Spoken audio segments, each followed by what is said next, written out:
Shubi, I don't think things can still work out between the both of us. What are you saying?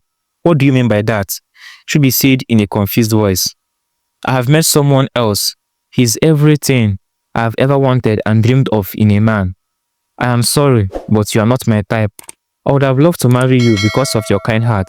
But then, you didn't go to school. And I want someone who fits into my dream life. Thank you for everything you did for me.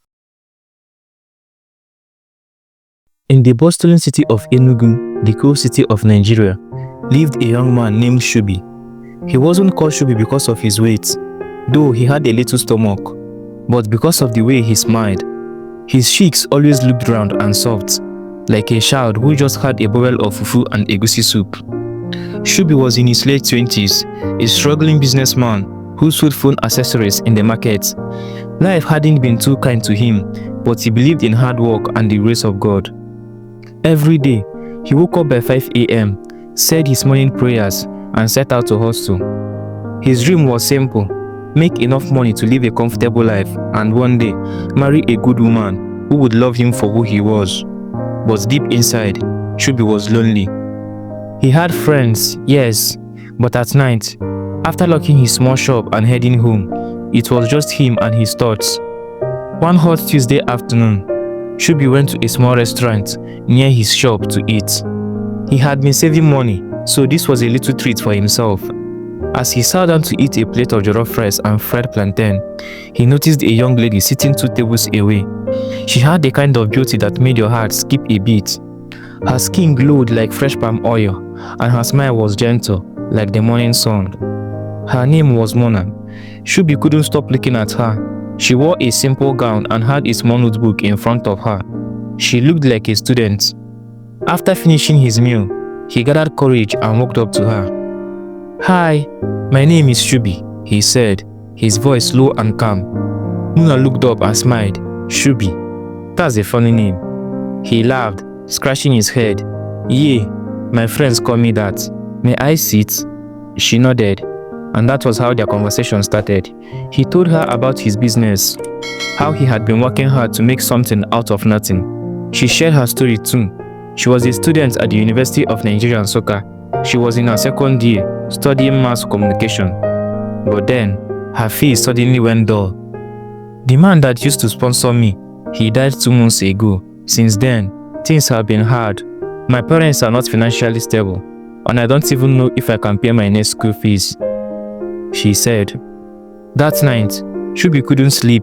He kept thinking about Mona. Something about her made him feel warm inside, and though he didn't have much, he made a decision. The next week, he called her. "Mona, I have been thinking. I want to help you with your school fees. I know I am not rich, but I can manage. You shouldn't drop out." She was shocked. "Shubi, you don't have to. You are not even my relative." "I know, but I believe in your future, and I really like you. I want to be more than a friend." Mona didn't say yes immediately, but after a few weeks of talking, laughing, and getting to know each other, she said yes. She agreed to be his girlfriend. Shubi was overjoyed.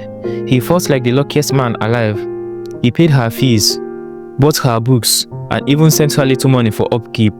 His business suffered a bit, but he didn't mind. He believed it was a worthy investment for love and for the future he was building with Mona. As the years went by, their bond seemed to grow stronger. Shubi would travel to Nsukka just to see her, and each time she smiled at him, he felt like all his efforts were worth it. He told her clearly, "Mona, once you graduate, I want to marry you." She always nodded. "Yes, Shubi, you have been so good to me.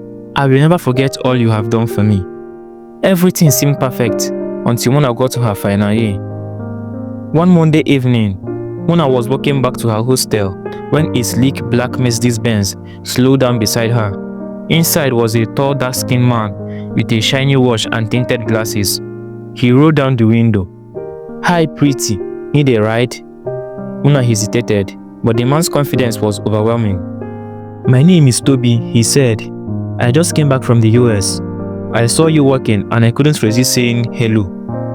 Toby was everything Shubi was not: wealthy, foreign-based, and flashy. It didn't take long before he finally wooed Mona over with his sweet talks. That evening, he took Muna out to eat at a fancy restaurant. He told her about his travels, how he made money fast and easy. He didn't say much, but it was obvious he was involved in a shady business. Still, he had charm and money, and to Muna, that was enough. There and then, Toby let her know that he was already falling for her, and should she agree to be his girlfriend, he would take her around the world. He also promised her a lot of things, only if she would say yes. At that moment, Muna remembered Shubi and all he had done for her. She wanted to tell Toby that she was already in a relationship, but then, a second part of her began to imagine the kind of life she would have with a wealthy guy like Toby. She suddenly forgot how dearly Shubi loved her, all he had sacrificed for her. She began to see him as a guy without any future, considering the fact that he was still struggling with his business. She thought to herself that Shubi didn't deserve a pretty damsel like her. When she finally jolted out from her imagination, she told Toby that she would think about it. After her encounter with Toby, Muna couldn't stop dreaming about him. By Wednesday, she had already made up her mind. That evening, she called Shubi. "Shubi, I need to talk to you," she said. Immediately Shubi picked the call. "What's troubling my baby?" Shubi said in his usual calm voice. "Shubi, I don't think things can still work out between the both of us." "What are you saying? What do you mean by that?" Shubi said in a confused voice. "I have met someone else. He's everything I have ever wanted and dreamed of in a man. I am sorry, but you are not my type. I would have loved to marry you because of your kind heart. But then, you didn't go to school, and I want someone who fits into my dream life. Thank you for everything you did for me, but it's over." "Baby, wait. What has come over you? Who is filling your mind with all this nonsense?" Shubi said in a tensed voice. "There is nothing wrong with me, Shubi. You are just not my spec," Mona replied. "So, all those while I was paying your school fees and seeing to all your financial needs, I was not your spec, right?" Shubi said in a furious voice. "Shubi, you are the one that offered to pay my school fees. I never begged you for that. I'm so sorry for how this will make you feel, but I can't help it." Before Shubi could say another word, the line went dead. Shubi was silent. His phone almost dropped from his hand. He sat there motionless for about 10 minutes. He felt like someone who just wasted his entire fortune on something invaluable. The next day at work, he remained moody throughout the day, unlike his jovial self. When his friends noticed it, they knew something was wrong. "Guy, wetin happen?" one of them asked. Shubi looked up, tears gathering in his eyes, unable to talk. This one you are crying like a baby. Did anybody die?" Emeka asked with a more serious tone. "Mona left me just like that," Shubi said with a shaky voice. Immediately they all started laughing. "No be waiting we dey tell you since. E be ATM now. She don't shop your money finish. Now she don't dump you." Only one of them, Emeka, didn't laugh. He frowned. "Make una stop that nonsense. This thing pain our guy. Una no suppose dey mock am." That evening, they all sat and discussed. One friend said, "Bro, no let that girl go like that though. She must pay every kobo wey you spend for her head." Another one made a suggestion. "Why not take her to court? She go pay you back every kobo." But Emeka shook his head. There was no agreement between the both of them. He paid her fees out of love. Court no go help. After thinking deeply, Shubi made up his mind. "I will let her go. No court, no fight. But I swear, no woman will ever use my money again. Not for love, not for anything." That was the day Shubi's heart turned cold, and that was just the beginning of his story. As days turned into weeks, and weeks into months, the pain in Shubi's heart began to subside, but it never truly disappeared. Something in him has shifted. He was no longer the same man who wore his heart on his sleeve, believing love would heal all things. No, Shubi had been reborn from the ashes of heartbreak, and this time he was sharper, wiser, and more determined than ever. Shubi still remembered how Mona's voice sounded when she ended things, calm, collected, and unapologetic. That memory was burned into his mind like a hot iron. It was no longer pain that drove him, it was purpose. He had a new mission: to become successful, not just for himself, but to prove to everyone, including Mona, that he was worth more than she ever saw. With that in mind, Shubi started working harder. He doubled down on his hustle. Every night, he stayed up late, reading business books and watching videos about sales, marketing, and online money-making opportunities. He stopped going out unnecessarily. He stopped lending people money. Even his jokes became fewer. Shubi had turned into a man on a mission. He used his small savings to start a small importation business. It wasn't much, but he was serious. He ordered affordable fashion accessories, wristwatches, sunglasses, and belts from China and started selling them to students and workers around the town. He used WhatsApp status, Instagram, and word of mouth to market himself. At first, it was slow, but Shubi didn't give up. One day, while delivering a wristwatch to a young banker, the man said, "Bro, your packaging is clean. You should open a proper online store. If it blew." That was the spark. Shubi started learning about e-commerce. He watched every YouTube video he could find and even paid for an online course. He saved up money and built a small website. It wasn't the best, but it was enough to start. His slogan, "Affordable luxury for everyday kings."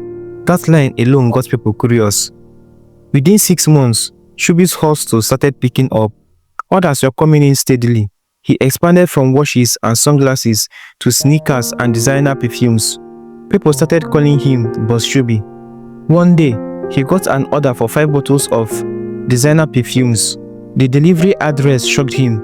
It was to the staff quarters of the university Mona attended. At first, he ignored it, thinking it was coincidence. But when he got there, guess who came out to pick the package? Mona. She froze when she saw him. "Shubi," she said, surprised and a little nervous. Shubi, dressed neatly in a branded polo shirt and looking fit from months of grind, simply smiled. "Yes, good afternoon, madam. Here is your order." Mona looked at him, unsure what to say. You look different." "I am different," Shubi replied calmly. "Thank you for your patronage." She tried to start a conversation, but Shubi wasn't having it. He handed her the package and walked back to his car. It wasn't flashy, but it was his, fully paid for. As he drove off, Mona stood there, watching. She didn't say anything, but her face said everything. Shubi smiled to himself, not out of pride, but from a place of feeling. For the first time in a long time, he felt peace. But that wasn't the end. Shubi's business continued to grow. He hired 2 delivery guys, then opened a small store. From there, he started a YouTube channel, teaching young people how to start small businesses. He became a mentor to many. Then one day, he got a call. It was Toby, the guy Mona had left him for. Toby had been arrested by the Indela at the airport for drug trafficking. The story was everywhere: blogs, news sites, Instagram gossip pages. Shubi didn't smile, he didn't gloat, he just shook his head and whispered, "Choices." Mona's life turned upside down. She was dragged online for dating a known drug dealer. Her university withheld her certificate due to ongoing investigations. People she thought were her friends started avoiding her. She tried reaching out to Shubi, sent messages, called, nothing. Shubi had moved on. Fast forward to a year later, Shubi's brand was now nationwide. He had showrooms in Lagos, Abuja, and Enugu. He had also been featured in several business blogs as one of the fastest growing fashion entrepreneurs in Nigeria. He wore confidence like a second skin, and this time, it wasn't built on heartbreak, but healing. He started dating again, but slowly. He met a young woman named Adanna, smart, humble, and hardworking. She reminded him of everything he thought love couldn't be.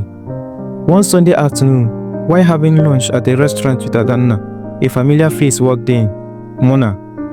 She looked tired, worn, and not as vibrant as before. She walked past Shubi's table, noticed him, and stopped. "Shubi!" she shouted. Shubi looked up.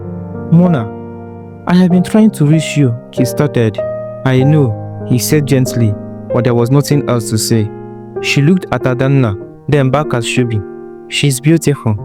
"Yes, she is," Shubi smiled, "and loyal too." Mona forced a smile, but her eyes were wet. "I just wanted to say I'm sorry." Shubi nodded. "I forgave you a long time ago, but I don't look back anymore." With that, he turned back to his meal. Mona stood there for a moment, then walked away slowly. That day, as Shubi and Adanna left the restaurant, he held her hand firmly. He had learned his lesson. Love wasn't about what someone could become, it was about who they already were. And as they stepped into the car, Shubi smiled, not because he was rich, not because he had proven anything to anyone, but because he was finally free.